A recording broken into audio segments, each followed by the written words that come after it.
From the national newsroom of the Canadian Press, I'm John Kennedy.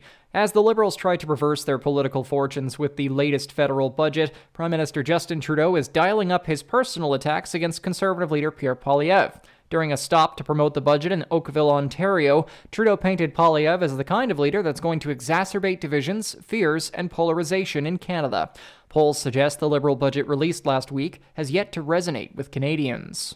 The Office of Justice Minister Reaffirms says the public should expect politicians to support their right to bail and presumed innocence. It warns that immediate and uninformed reactions will only worsen legal matters. Last weekend, a jury found Umar Zamir not guilty of first-degree murder in the death of a Toronto police detective constable, Jeffrey Northrup, who was run over by a vehicle in an underground parking garage in July 2021. Zamir was held in custody for several months until he was granted bail in a decision that sparked outrage from Toronto's mayor and Ontario Premier Doug Ford, who claimed Zamir was the person responsible.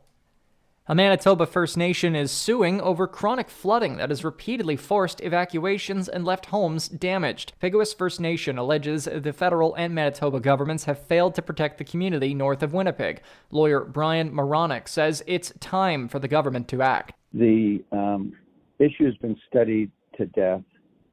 The governments know what the problems are, and they know what the solutions are.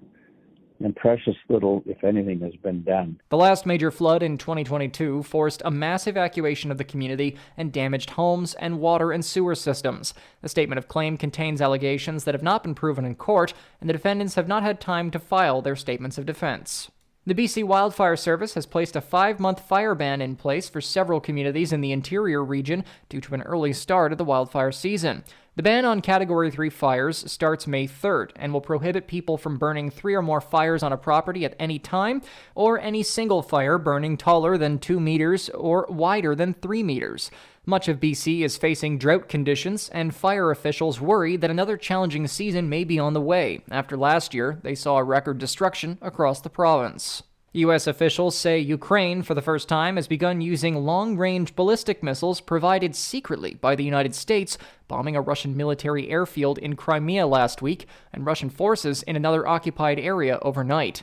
National Security Advisor Jake Sullivan told reporters today that the additional ATACMS were included in the new military package signed by President Joe Biden on Wednesday. We've already sent some. We will send more now that we have additional both authority and money. I'm not going to get into specific numbers for operational reasons. I believe they will make a difference. Ukrainian officials haven't publicly acknowledged the receiving or use of ATACMS. This is the Canadian Press. In sports, the Oilers look to go up 2-0 in their first-round NHL playoff series with the Los Angeles Kings when the teams face off tonight in Edmonton. The Oilers have won 4 straight playoff games against LA dating back to the first round of the 2023 postseason. Meanwhile, in Toronto, the Maple Leafs bring the home ice advantage into Game 3 of their first-round series with the Bruins. The teams split the first 2 games in Boston.